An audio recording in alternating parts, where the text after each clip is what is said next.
cada vez que la abrimos tu palabra, hoy una vez más pueda conmover nuestro corazón, una vez más pueda tocar las fibras más íntimas de nuestra vida, pueda traer luz, esperanza, perdón, pueda limpiar y purificar nuestro corazón.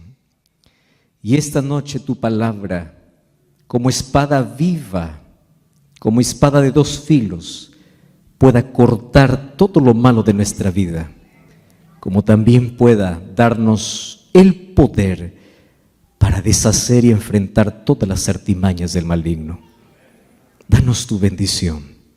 Bendice a cada persona que hoy está aquí en este templo, mas también a las cientos y miles de personas que nos acompañan desde diferentes países, aún teniendo diversos horarios. Este momento están dedicando un tiempo especial para poder estudiar tu palabra. Y queremos que tú nos puedas abrazar, nuestro corazón pueda ser lleno de esperanza, nuestros ojos puedan ser abiertos para ver que estamos en el tiempo del fin, pero también para estar preparados para ese grande día. Danos tu bendición en el nombre de Jesús. Amén y amén. Qué bueno es poder estar aquí. Este es nuestro segundo encuentro y hoy estamos listos para poder abrir la palabra del Señor. Y yo les dije ya en nuestro primer encuentro, que fue ayer, que durante toda estos días vamos a enfocarnos en solo 3 versículos, ¿verdad? Si ustedes recuerdan, entonces vamos al libro de Romanos, capítulo 13. Romanos, capítulo 13. Y vamos entonces allí a leer el versículo 11 y el versículo 12. Romanos, capítulo 13, versículo 11. Ayer ya nosotros comenzamos descifrando la primera parte, mas hoy una vez más vamos a leer. Dice el versículo 11: y esto, conociendo el tiempo, que es ya hora de levantarnos del sueño, porque ahora está más cerca de nosotros nuestra salvación que cuando creímos. La noche está avanzada y se acerca el día.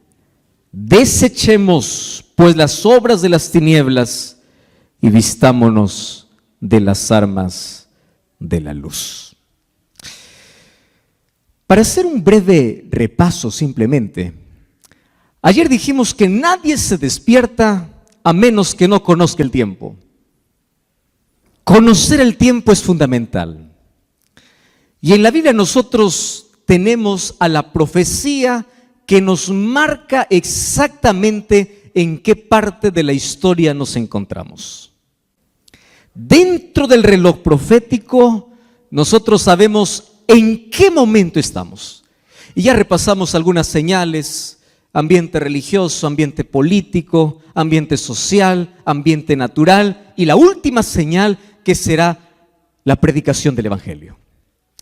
Y todo eso nos encamina hacia una orden. Y el apóstol Pablo dice: si conoces el tiempo, es hora de despertar, es hora de levantarnos.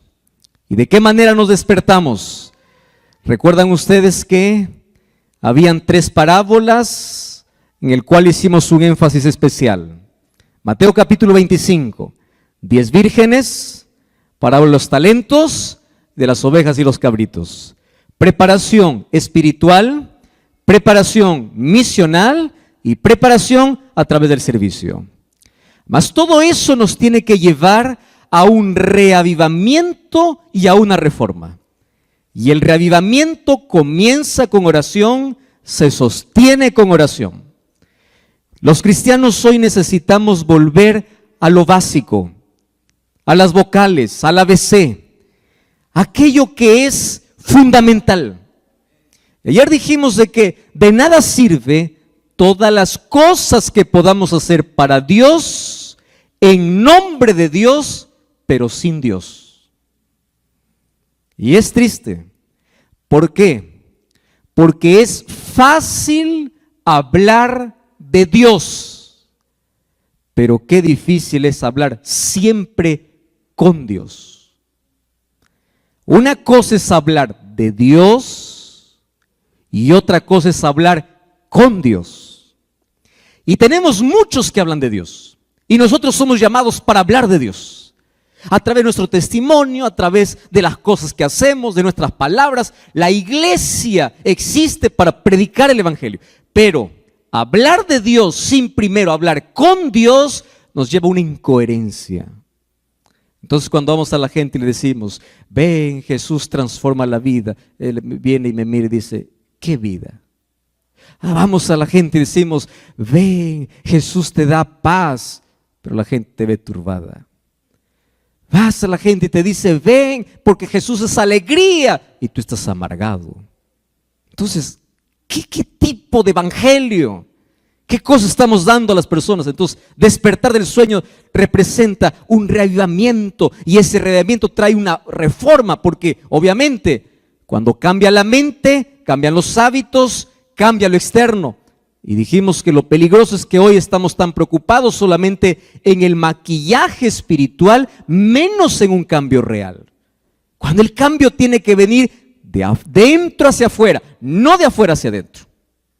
Bueno, pero hoy nos ha tocado la tercera parte. ¿Y cuál es la tercera parte? Desecha las obras de las tinieblas y vístete de las armas de la luz. Así que hoy voy a comenzar hablando sobre un asunto que a todos nos compete. Miren, el problema no es estar en las tinieblas. El problema es conocer la luz y jugar con las tinieblas. Voy a explicar esto de nuevo porque en base a esto vamos a hablar muchas cosas hoy. El problema no es estar en las tinieblas. ¿Por qué?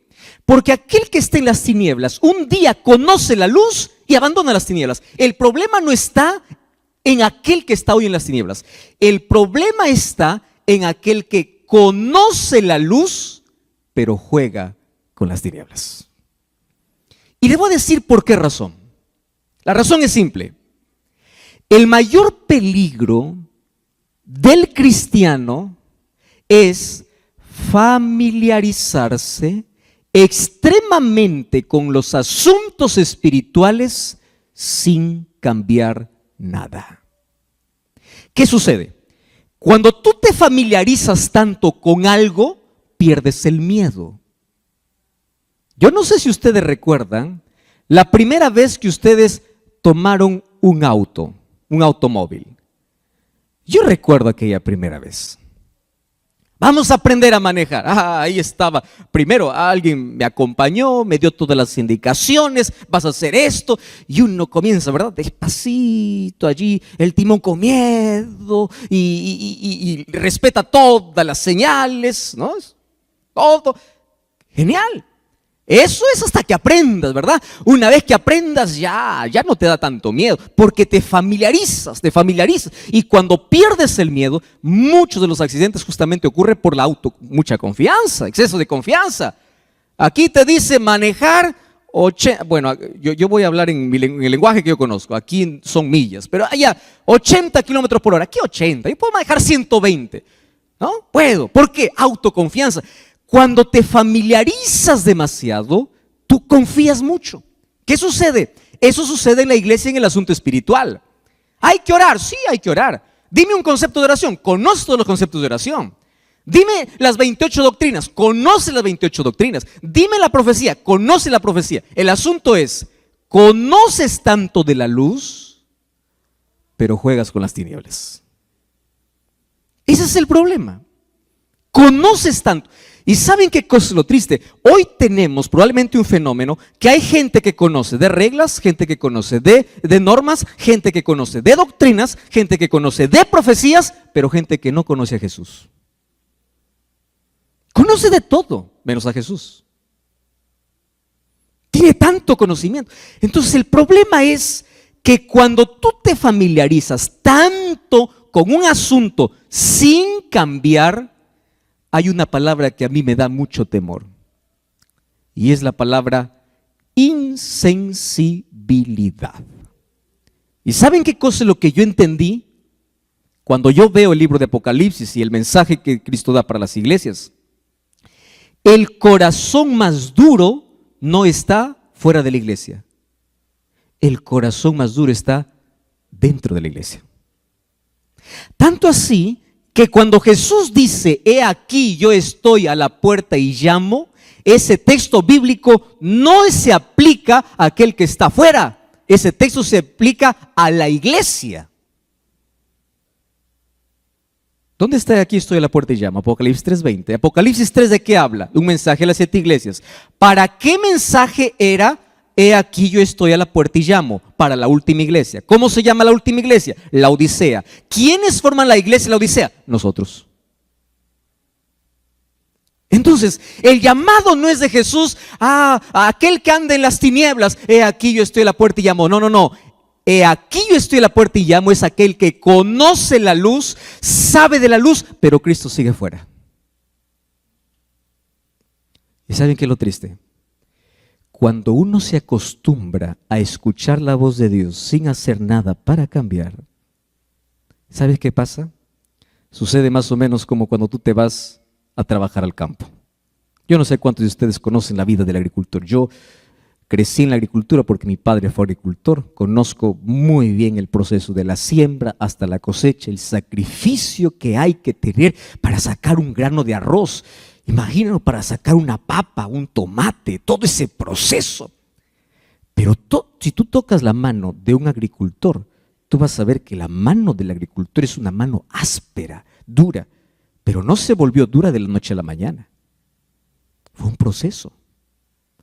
Aquella mano áspera y dura un día fue mano suave. Pero ¿qué cosa hizo que se endurezca? Todos los días haciendo lo mismo. Pala y machete y barreta y pico y todos los instrumentos que se usan. Entonces la primera vez duele. Escucha lo que estoy diciendo. La primera vez duele. La primera vez toca tu corazón. Duele. Y tú dices quiero cambiar. Pero tú insistes en las tinieblas. Y de allí sigue y sigue y sigue. Hasta que llega a endurecerse. Y esto es lo preocupante. El corazón más duro está dentro. ¿Por qué? Porque cada vez que va al templo, a veces dicen, ¿quién va a predicar? Fulano tal, ya. Ese sermón ya lo escuché. Ese tema ya sé. ¿Te acuerdas tú la primera vez que escuchaste un mensaje? Te emocionaste, lloraste. La segunda vez, más o menos. Tercera vez, ya no. Cuarta, no te duele. Entonces, si es que Dios te brinda luz, es para que camines en la luz. Y una de las cosas lindas que entendí es que Dios jamás deja en tinieblas a aquel que ama la luz. Por eso es que yo conozco personas, durante estos días he conocido lindas historias de personas que decían, pastor, yo estaba en una iglesia, pero alguna cosa faltaba y yo quería conocer más. Y yo le digo, mira, jamás Dios deja sin luz a aquel que ama la luz. Entonces la palabra llega. El problema está para aquel que conoce la luz, pero prefiere las tinieblas. Ese es otro asunto. Y aquí el apóstol Pablo dice así, conoce el tiempo, despierta del sueño y desecha las tinieblas, desecha las obras de las tinieblas y vístete de la luz. Y aquí voy a decir otra verdad realmente impresionante. Y yo quiero que estén bien sentados porque si alguien está mal parado se va a caer. Miren aquí. El problema no es ser pecador.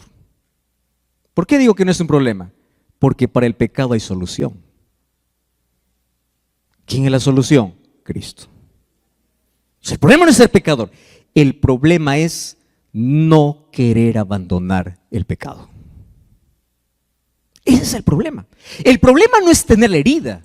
El problema es rechazar la medicina. Ese es el problema. Ahora, ¿qué cosa sucede? Satanás es astuto, es inteligente, él es y además es cobarde. Él nunca se presenta como él es. Él se esconde de lo más bonito y él ataca siempre los sentidos. Y él sabe de los 5 sentidos cuál es el que tú lo tienes más débil. Algunos son los ojos, otros son los oídos, otros son el gusto, otros son las manos, otros es el olfato.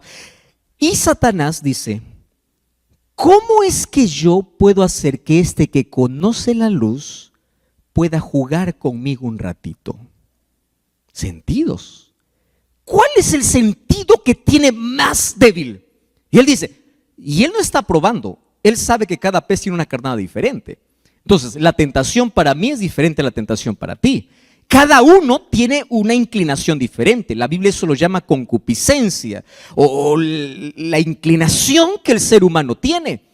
Y Satanás viene para tentar. El problema no es la tentación, el asunto es si cedemos o no cedemos a la tentación. Y para ello, el problema que tenemos es que no hemos aprendido a educar nuestros sentidos. ¿Quieren para hacerles un ejemplo práctico? Práctico, ¿eh? No comas eso, te hace daño. Ah, pero el gusto es superior, ¿no? ¿Cómo lo disfrazas? Pues ya lo hay que morir. Y le bandas.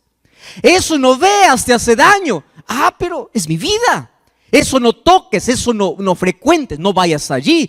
Pero el ser humano justifica y cada vez debilita y debilita y debilita más sus sentidos. Y cada vez que cedes es más o menos como un clavo. ¿Lo has visto? Cuando tú comienzas a martillar un clavo, si ese clavo ante tanto martillazo se mantiene en pie, pues se va derecho. Pero si ese clavo ante tanto martillazo se dobla una vez, puedes enderezarlo. Pero recuerda que ante el próximo golpe es más fácil que se doble de nuevo. Y si se dobla 2 veces, a la tercera ya no se dobla. A la tercera se quiebra. ¿Y a dónde van los clavos quebrados? A la basura. Satanás conoce muy bien cómo hacer para tentar. Y él no pierde tiempo. Él dice, ¿qué cosa es lo que le gusta? Y ahí aparece con todas sus propuestas. Y Satanás apenas quiere un espacio, quiere algo pequeño en la vida. Él no quiere un cuarto en tu casa, él quiere apenas 10 centímetros. Entonces mira, escúchame aquí, todos somos pecadores, pastor, sí, todos somos. Yo soy pecador, soy, tú también. Todos somos pecadores. Delante de Cristo no existe encargo, no existe función, no existe que el pastor está aquí, que el líder está aquí, que el anciano está aquí. No, todos somos pecadores. Pero ojo con lo que te voy a decir ahora. El problema del pecado no está en que seamos pecadores, está en que el ser humano se aferra donde no debe. Hay solución para el pecador. Lo que no hay solución es para aquel que se aferra al pecado. Y allí comienza la justificación, ¿no? Dios me ama como soy. Es muy bonito decir eso y es verdad. Dios te ama como eres. Nunca lo dudes de eso. Puedes caer 10,000 veces y el amor de Dios va a seguir intacto. Pero hay un problema. Dios te ama a ti, no lo que haces. Y si realmente tú te bañas de la gracia salvadora de Jesús, el Dios que te ama es el Dios que te transforma. Porque como dije ayer, Dios te acepta como llegas, pero no te deja como estás. Puedes llegar como el pródigo, andrajoso, pero cuando llegas a Él, Él sí te cambia el vestido. Él te transforma. ¿Y Satanás qué cosa busca? Ensuciarnos para ceder y ceder y ceder. Esa figura la encontramos desde Faraón. Un día cuando Moisés dijo, el pueblo necesita ir a adorar, Faraón dijo, vayan solo los muchachos o dejen sus muchachos, vayan solo los adultos. Y ahí me encanta porque en el libro de Éxodo capítulo 10 versículo 26, Moisés le mira a Faraón y le dice así, no te equivoques, Faraón, nosotros vamos a adorar a Dios, vamos con nuestras mujeres, con nuestros hijos, vamos con lo que tenemos. Aquí en Egipto no quedará ni una pezuña. ¡Qué valentía! Eso significa, contigo no hay negociación. Si nosotros tuviésemos esa valentía para decir al diablo, contigo no negocio, para ti no queda ni una pezuña, no significa que dejas de ser pecador. El asunto es que cada vez que viene a tentarte, tú no te aferras al pecado. ¿Están entendiendo? Todos somos pecadores. El problema es aferrarnos. Desechemos pues las obras de las tinieblas. ¿Y por qué tenemos que desechar? Alguien puede preguntar, pastor, ¿y eso qué tiene que ver con los eventos finales, no? Porque durante esta semana estamos hablando sobre las cosas que ocurrieron en el tiempo del fin. No saben por qué. Porque es ahora que si no aprendemos a desechar las obras de las tinieblas, muy pronto vamos a pasar por una situación más complicada. Miren lo que dice el libro de Lucas capítulo 22, versículo 31 y versículo 32. Dice así: dijo también el Señor. Yo voy a pedir que ustedes lean la parte en rojo y yo voy a leer solamente lo que está en negrito. ¿Está bien? Dijo también el Señor: Simón, Simón, he aquí Satanás os ha pedido para zarandearos como a trigo, pero yo he rogado por ti para que tu fe no falte, y una vez vuelto, confirma a tus hermanos. ¿Saben qué cosa es lo que me llena de intriga de ese texto?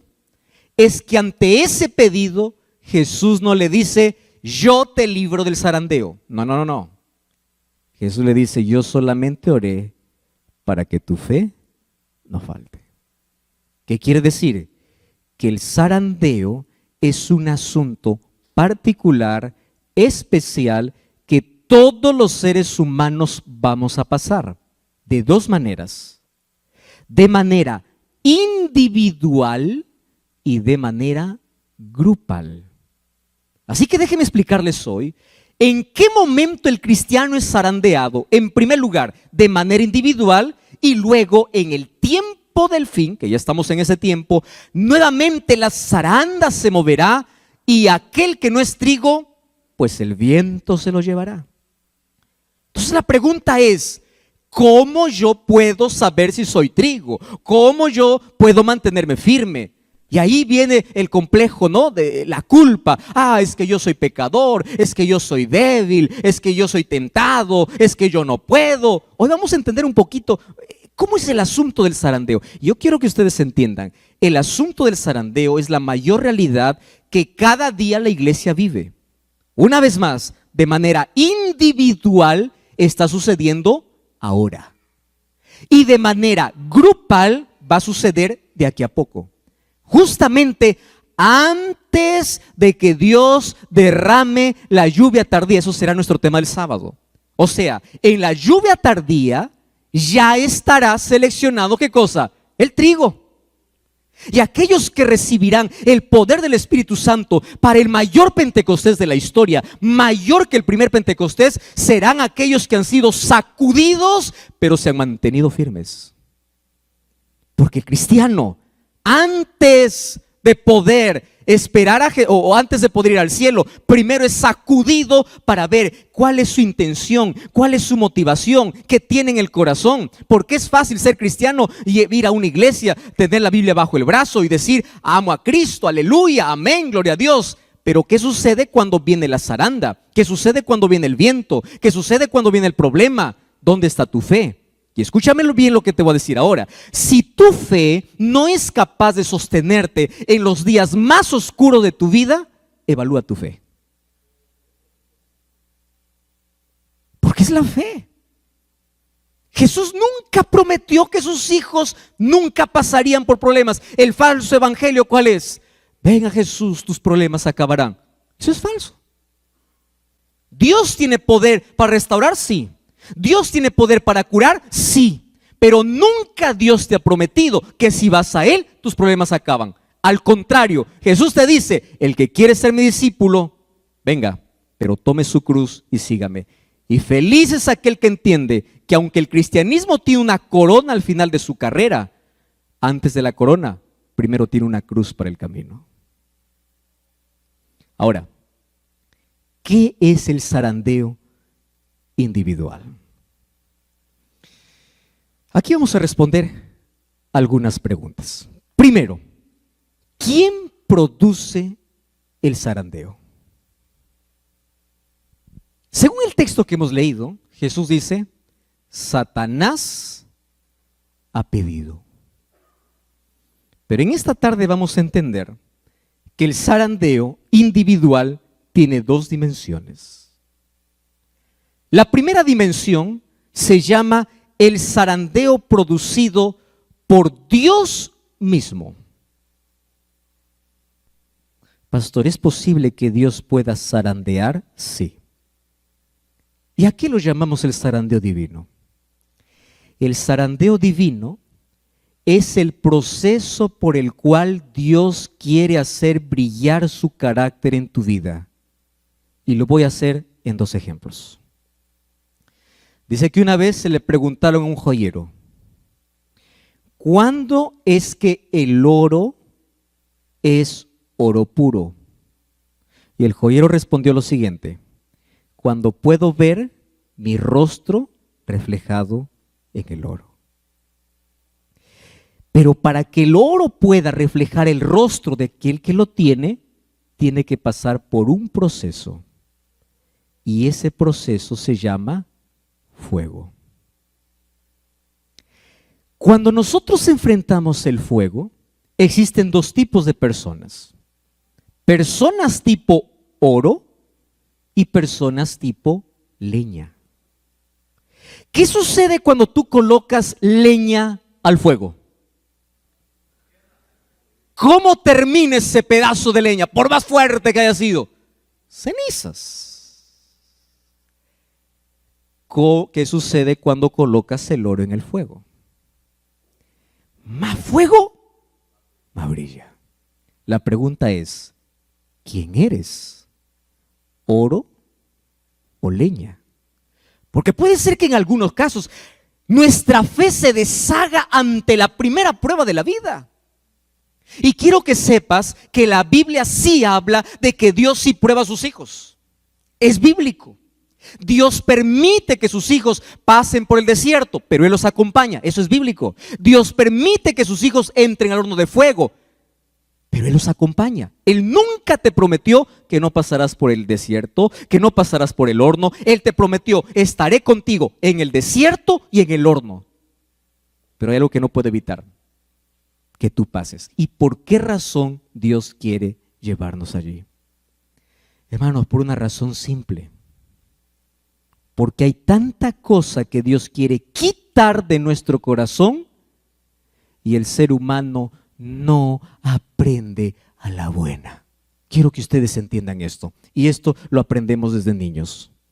Dile a un niñito: no metas tu dedo allá en el enchufe. Mientras más le digas no, él tiene más ganas de meter. ¿Es así o no? Lo digo porque a mí me ha pasado. Es peligroso. Ay, pero quiero probar. ¿Por qué es peligroso? Claro, cuando crecemos ya no metemos el dedo al enchufe, pero metemos a otras cosas.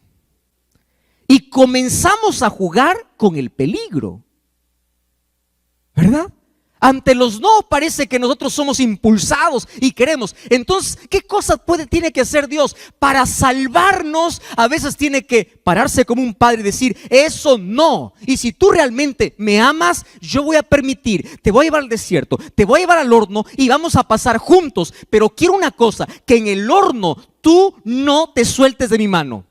Yo prometo estar contigo, pero tú no te sueltes. No te sueltes. Entonces, cuando la gente dice: pastor, estoy pasando por crisis, problemas, enfermedad, dolor, conocí a Jesús y un problema tras otro, le digo: bienvenido al horno, pero no te sueltes, va a pasar. No es eterno, pero mientras pasa parece que es eterno. Pero aférrate, aférrate. ¿Y por qué razón? Porque para que Dios pueda quitar el mayor problema del ser humano y nos enseñe a depender, quiero que sepas que las lecciones más poderosas de la vida no lo aprendemos en la prosperidad. ¿Sabes cuándo lo aprendemos? En la dificultad. ¿Cuándo oras más tiempo delante de Dios? Cuando tienes todo, cuando no tienes nada. ¿Por qué? Porque así somos. Dios quiere arrancar el cáncer. Y a veces ese cáncer que te está carcomiendo y puede hacer que te puedas perder, Él tiene que usar el bisturí divino. ¿Qué cosa es el bisturí divino? Es una operación. Yo ya conté esta historia. Hace algunos años yo enfermé, fui al médico. Me dijeron: tienes el apéndice a punto de reventar. De aquí no sales, te vamos a operar. Me pusieron una anestesia primero. Y todos los que han ido ya a un quirófano, ¿no? Ve todos los cuchillos que le van a meter ahí. Yo lo llamo cuchillo, pero tiene su nombre, obviamente, ¿no? Todas las cosas. Ahí aparece el equipo médico, aparece la anestesiólogo, el anestesiólogo. Tranquilo, tú no vas a sentir nada. Imagínate que estás durmiendo y vas a despertar. Y gracias a Dios que me tocó un médico que era un ángel disfrazado de humano. Viene y me dice, no, esta no duele nada. Lo que va a hacer es algo pequeñito, me dice, chiquitito, nada más. Y uno pues no, empieza confiado, se deja y uno no sabe en qué momento duerme. Y de pronto tú despiertas y no sabes ni dónde estás. Solamente sabes que estás cubierto, ves a otro que está en la misma condición que tú y tú reaccionas y dices, ¿morí o estoy vivo? ¿No? Porque estaba también echado igual que tú. Hasta tomar conciencia no te duele. Pero después va pasando la anestesia y de pronto comienzas a sentir como si en ese momento estuviesen introduciendo, ¿verdad?, ese bisturí. Pero ¿sabes qué cosa es lo curioso? Es cuando termina la operación, tú eres capaz de poder besar al doctor y decirle, gracias doctor, gracias doctor, gracias doctor. Y tú luego razonas y dices, ¿por qué le agradezco? Porque me cortó. ¿Qué cosa hizo? Cortarte. Ah, sí. Era necesario hacer un corte para quitar lo que te iba a matar. ¿Estás entendiendo? Entonces, ¿qué cosa hace Dios? Dice, hijo, tú tienes un cáncer en el alma. Tu orgullo te va a hacer perder. Tu egoísmo, tu pecado, aquello que te estás aferrando. Entonces, ven aquí, yo te voy a hacer una operación. Mira, te va a doler un poquito, pero va a cerrar. ¿Te acuerdas de Nabucodonosor? Nabucodonosor, después de volver de 7 años de estar viviendo como animal, ¿qué cosa dijo en Daniel capítulo 4? Engrandezco a Dios, alabo a Dios, gloria a Dios. Y tú dices, ¿pero por qué lo agradece? Porque él entendió que lo que necesitaba, ¿qué cosa era? Una cirugía divina.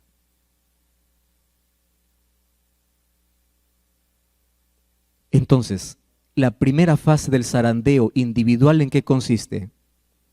En que las pruebas son necesarias. Entonces cuando te vaya así todo mal, parece que Dios no te escucha. ¿Viste? Aquella sensación que el ser humano tiene, ¿no? Pastor, Dios ya no me escucha. Y a mí me duele. ¿Sabes por qué? Porque yo también lo he sentido. Llega un momento en la vida en que te va mal y mal y mal y mal y parece que oras y Dios parece que está en silencio, en silencio. Y ahí aprendí una cosa: el cristiano aprende a vivir no confiando en lo que siente, sino aprende a vivir confiando en las promesas de Dios. Porque si tú solamente dices, no siento, yo no imagino a David escribiendo Salmo 23 así: cuando ande por el valle de sombra y de muerte, yo sentiré que tú estás conmigo. No. Él dice así: cuando ande por el valle de sombra y de muerte, no temeré, porque tú estás. Aunque no lo sienta, tú estás. Es eso la fe. La fe no es sentir, la fe es creer. Entonces cuando pases por el bisturí, cuando pases por el fuego, cuando pases por el desierto, no esperes sentir, cree, Dios está. ¿Y qué cosa es el zarandeo? Mi fe se fortalece en el dolor, mi fe se fortalece en la prueba. No es que ante el primer problema, ya caigo, ya me desanimo, ya me voy a dar la vuelta a Dios, ya doy la espalda a Dios. No, el zarandeo individual hecho por Dios tiene que ver para probar cómo está tu fe. Te voy a decir un ejemplo bien práctico para que me entiendas mejor. ¿Recuerdas tú al joven rico? El joven rico un día se acercó a Jesús y le dice: maestro bueno, ¿qué haré para heredar la vida eterna? Y Jesús lo zarandea. ¿Cómo lo zarandea Jesús? Le dice así: primero, ¿por qué me llamas bueno? Bueno solo Dios, reconozco que yo soy Dios. Y luego cambia, le dice solamente maestro. ¿Qué voy a hacer? ¿Los mandamientos guardas? ¿Y qué cosa respondió el joven? Muy bien. Una cosa te falta. No le dice que sea pobre. Lo que le dice es, colócame a mí, o coloca a Dios en primer lugar por encima de tu riqueza. ¿Por qué? Porque este joven se aferraba a sus riquezas, que él podría hacer todas las cosas correctas mientras no le toquen su dinero. Ahora, ¿sabes? Esto es muy fuerte lo que te voy a decir. Muchas personas se perderán por sus defectos, pero miles de personas se perderán por sus virtudes. Pastor, ¿cómo es esto? Explíqueme mejor. Te voy a explicar así. ¿El joven rico era buen ciudadano? ¿Sí o no? ¿Guardaba los mandamientos? ¿Sí o no? ¿Tenía interés en la salvación? ¿Sí o no? ¿Era un hombre virtuoso? ¿Sí o no? Muy bien. ¿Cómo acabó? Porque hay personas que piensan que es suficiente guardar los mandamientos, aun cuando en mi vida otra cosa ocupe el lugar de Dios. Y aún así no guardaba los mandamientos, porque por encima de Dios, ¿qué cosa estaba? Su riqueza. Y allí viene la zaranda de Cristo. Pero la zaranda de Cristo es con oportunidad. Es como, arrepiéntete, cambia, por favor. No te pierdas por un pedazo de terreno, por un trabajo que transgredes el sábado. No te pierdas por algo que se va a perder.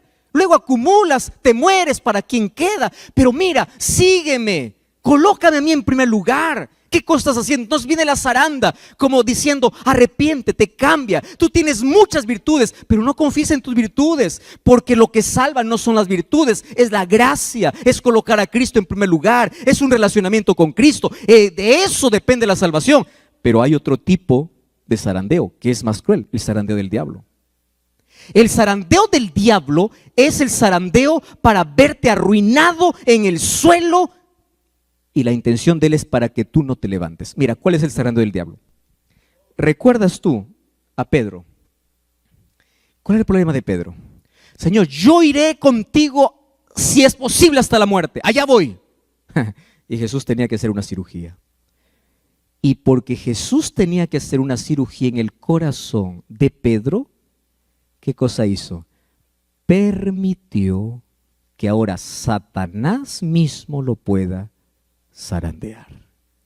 Por eso es que le dice, mira Pedro, Satanás me ha pedido, pero yo he orado por ti, para que tu fe no falte. ¿Cómo fue la zaranda? El orgullo. Yo, Señor, yo. Tú estás equivocado, todos se escandalizarán, menos yo. Yo voy a estar contigo hasta la muerte. Hasta que llega un momento en que Jesús sale del Getsemaní, y allí vienen todos para prender a Jesús. Y lo primero que hace Pedro, ¿qué cosa es? Sacar la espada, defender a Jesús y quitar la cabeza a alguien.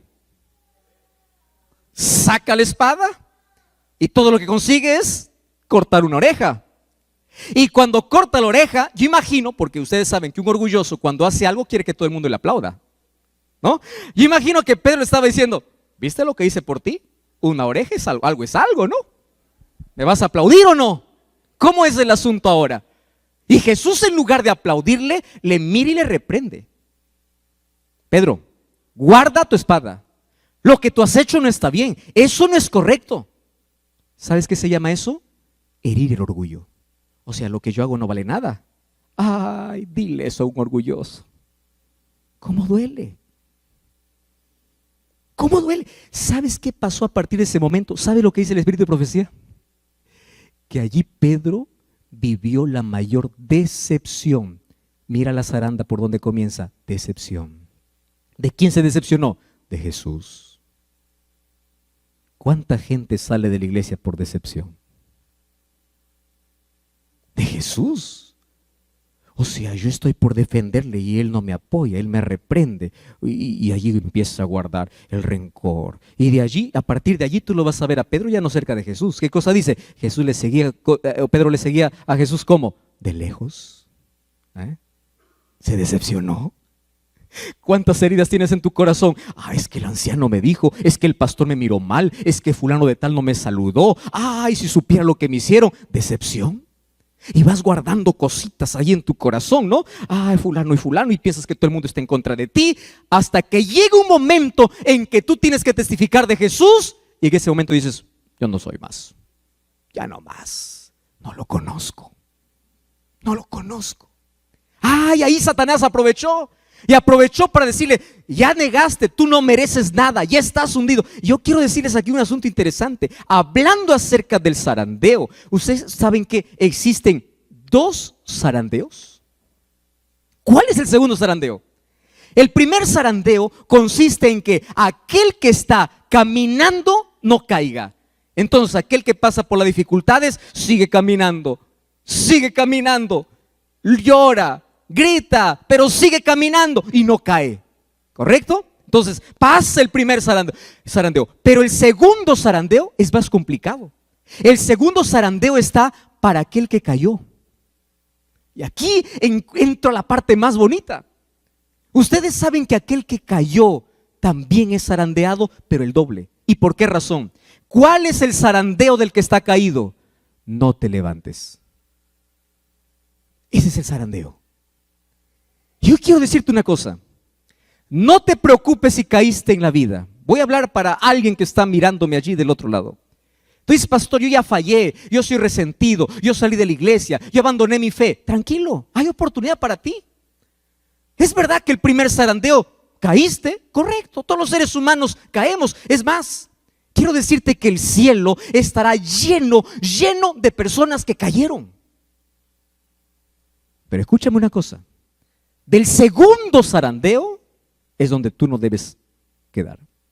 Y el segundo zarandeo consiste en que tú debes eliminar de tu cabeza la voz del diablo que te dice, vas a volver a caer, no vuelvas, no insistas, ¿para qué? Tú no sirves para ser cristiano, no vuelvas a la iglesia porque todos te van a mirar mal, no vuelvas a la iglesia porque tú eres un miserable, no vuelvas a Jesús porque tú ya te hundiste en la vida, tú no mereces el perdón de Dios, Dios dejó de amarte. Ese es el segundo zarandeo, porque el diablo al que está caído, él no se contenta con verlo caído, él se contenta cuando el que está caído dice, me rindo, desisto. Allí perdió su batalla el diablo, o allí ganó su batalla el diablo. Tú sabes que al diablo le interesa que el cristiano caiga, sí le interesa, pero más le interesa que el cristiano que cae no se levante. Porque la victoria de Satanás no está en hacer caer. Porque aquel que está caído puede levantarse por la gracia de Jesús y en el nombre de Dios puede transformar su derrota en victoria, como sucedió con Pedro. Pedro lloró, se arrepintió, se levantó, fue discípulo de Jesús, el mayor predicador. 3,000 personas en el Pentecostés se bautizaron por su mensaje. El apóstol murió por Jesús porque después de su caída se levantó. El problema no son las caídas, el problema es que cuando tú estás caído no te levantes. Y el mayor trabajo del diablo es mandar sus demonios, es mandar gente, es mandar incluso tu familia para decirte, ya no te levantes, tú no mereces, tú ya caíste, tú ya fuiste demasiado lejos. Porque la segunda zaranda lo hace el enemigo para hacerte, para que estés caído, pero el Espíritu Santo aparece, levántate, levántate, levántate. Estoy hablando para alguien que hace mucho tiempo está escuchando la voz de Dios. Vuelve, regresa. Es el Espíritu Santo usando un predicador, usando un libro, usando este medio de comunicación. Es el Espíritu Santo hablando a tu corazón. Vuelve, levántate, porque Satanás no está tranquilo. Satanás no está feliz solo porque caíste. Satanás estará feliz cuando tú digas, yo no sirvo para ser cristiano, y te quedes allá afuera. Allí será la mayor victoria de Satanás. Pero mientras te caes y levantas, habrá oportunidad para ti. Habrá. Entonces el zarandeo de manera individual tiene que ver con un zarandeo que uno puede ceder ante una debilidad, puede caer, pero el segundo zarandeo está en si me quedo o me levanto. Y aquel que se levanta vuelve nuevamente a ser trigo, vuelve nuevamente a los brazos del Señor, vuelve nuevamente. ¿Sabes qué? Para decirlo de manera más didáctica, Satanás usa 3 Ds para poder destruir al ser humano. Primera D, duda. Repite conmigo. ¿Cuál es la primera D que usa el diablo para destruir? Duda. Segunda D, desánimo. ¿Cuál es la segunda D? Desánimo. Y tercera D, desiste. Desistir. Ya me caí, Yo no puedo luchar con este pecado. Yo siempre caigo. Levántate. La vida es de caídas y levantadas.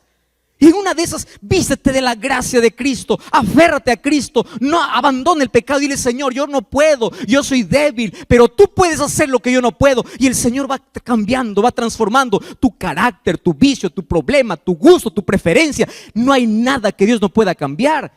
El asunto es que no te quedes allí, porque de ese primer zarandeo tú puedes levantarte y convertir tu mayor derrota en tu mayor victoria. Claro que puedes. Porque ¿qué sucede? A aquellos que no están preparados para eso, va a venir un segundo zarandeo. Y ese zarandeo es el zarandeo en conjunto para toda la iglesia. ¿Saben cuándo ocurrirá esto? No es que ocurrirá, ya está ocurriendo.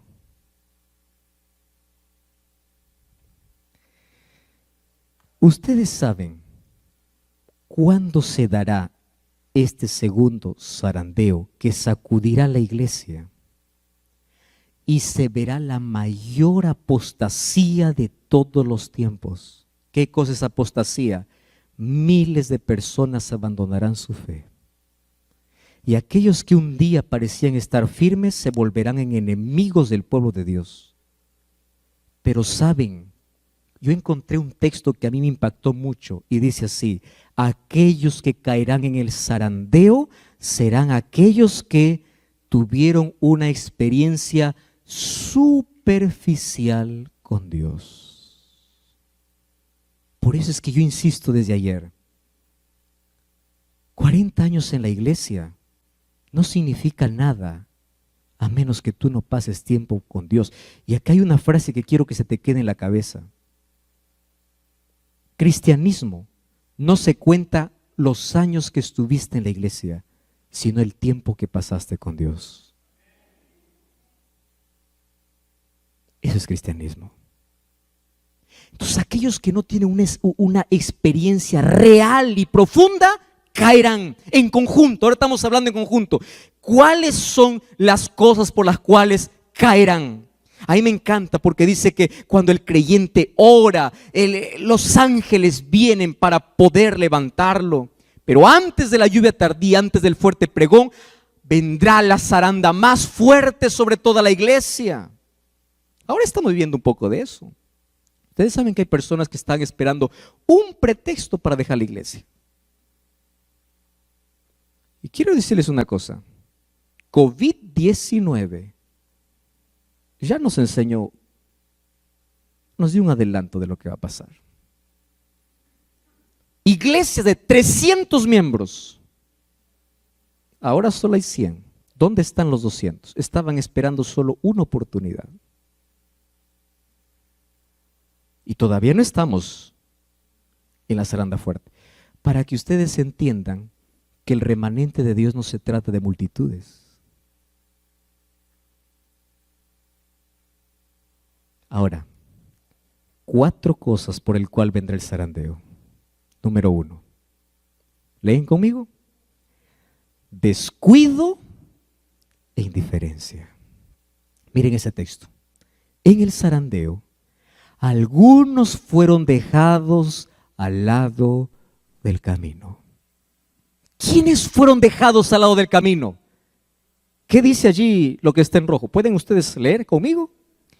Los descuidados e indiferentes que no se unieron con quienes apreciaban la victoria y la salvación, lo bastante para perseverar. ¿Cómo tenían que perseverar? Orando angustiosamente por ellos, no lo obtuvieron. ¿Qué no obtuvieron? La victoria. Y quedaron rezagados, ¿dónde? En las tinieblas.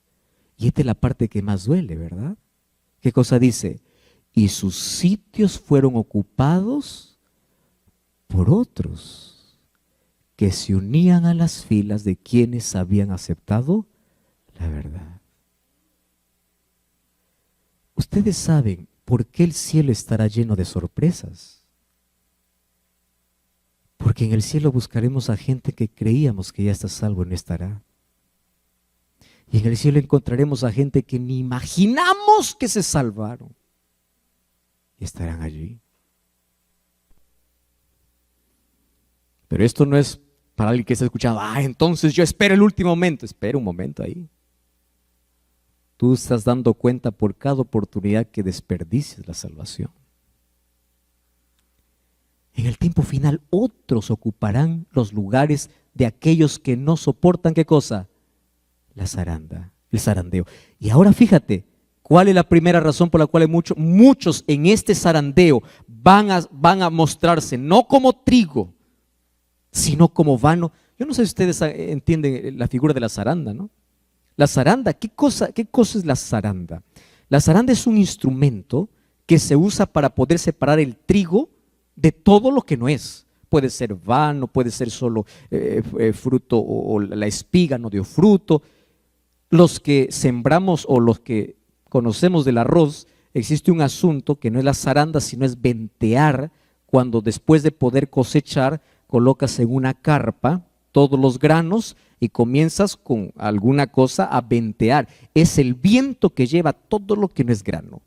Entonces sucede en la iglesia lo mismo. Van a venir tempestades. Y ustedes van a escuchar de aquí a poco tempestades dentro de la iglesia.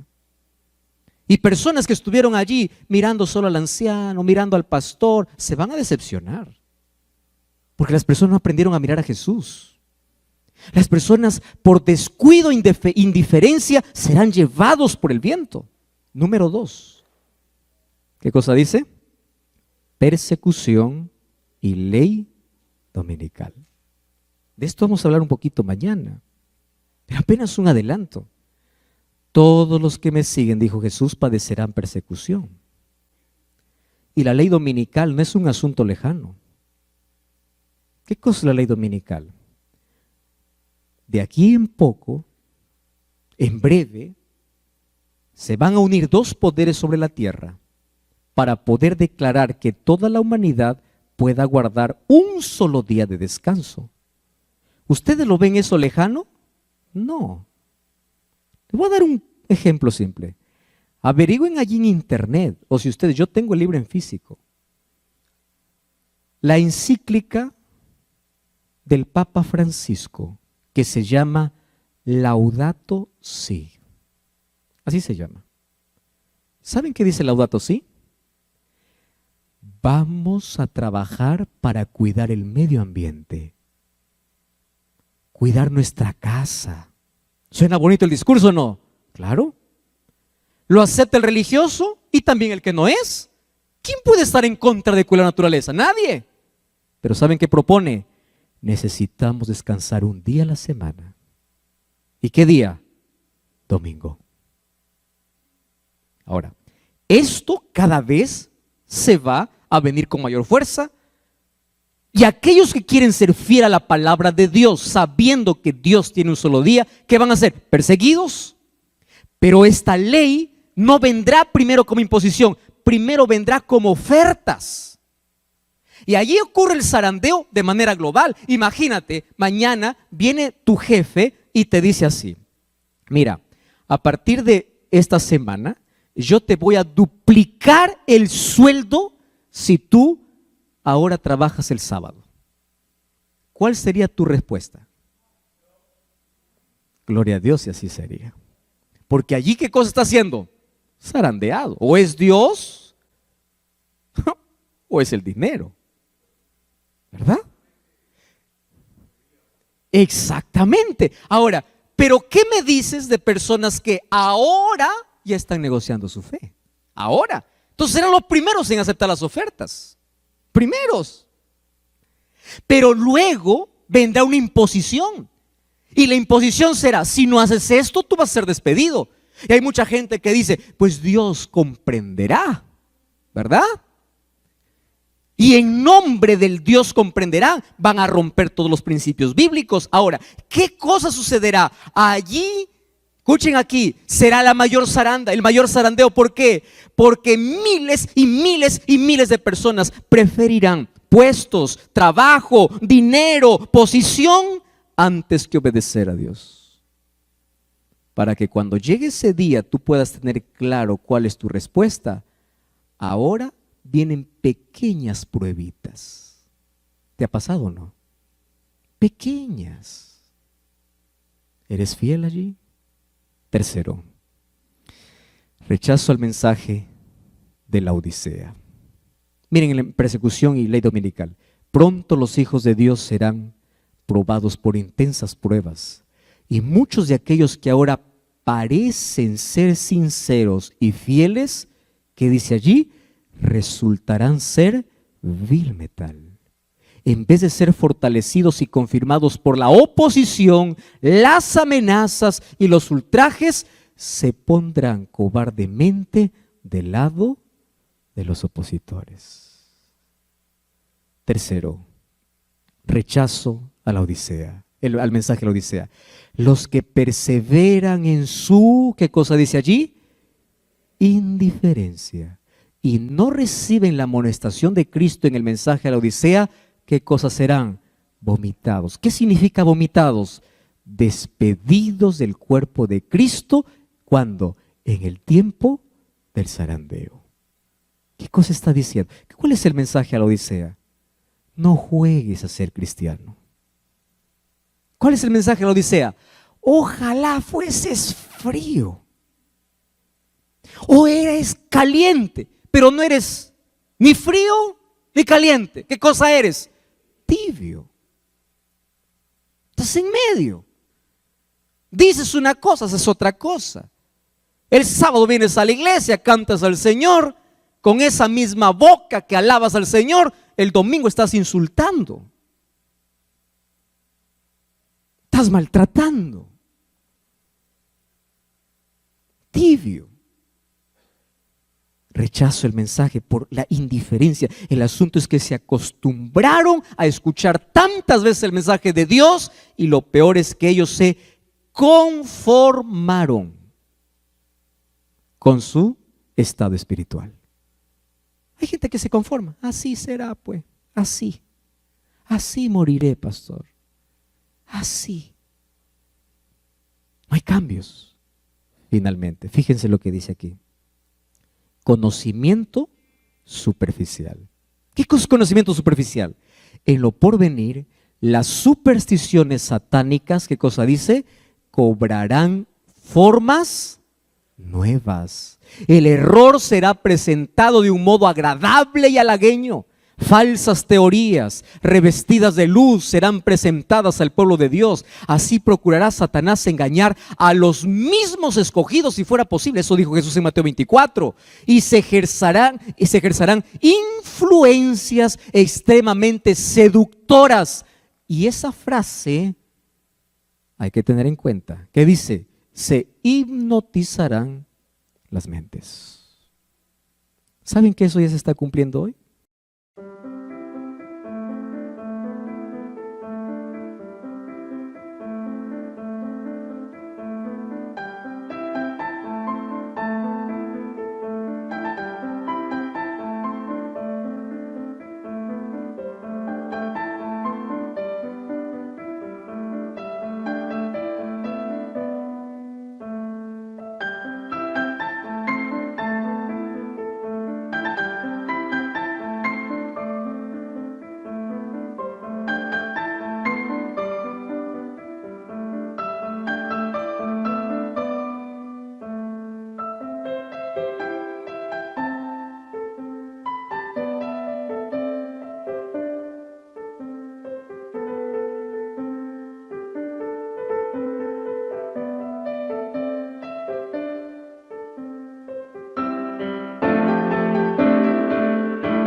Satanás está vendiendo toda la filosofía a través de películas y música. Y de manera camuflada está entrando a nuestra cabeza cosas que hay gente que cree más en una película que en la Biblia. Yo he preguntado a muchas personas, por ejemplo, diciendo, ¿por qué crees en el rapto secreto? Y la mayoría no me sostiene con la Biblia, me sostiene con películas de Hollywood.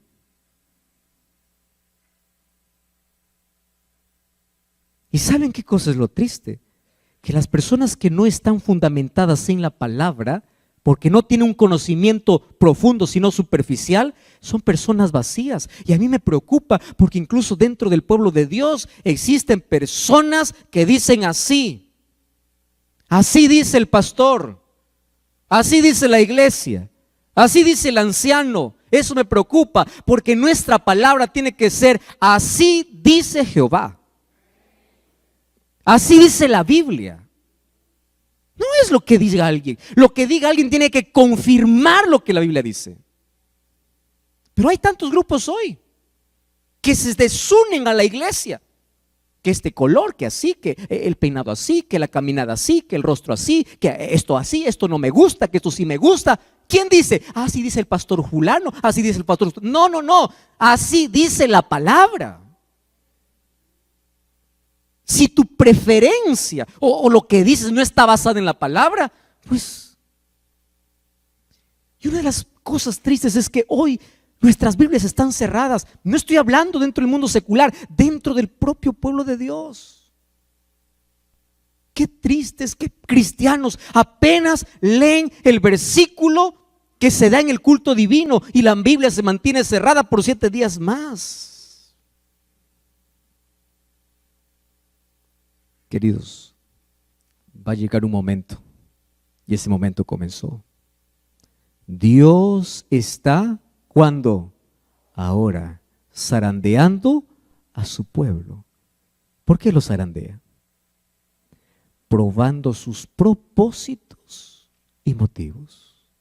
Muchos serán solamente cual el tamo y no el trigo, por lo tanto, no hay valor en ellos.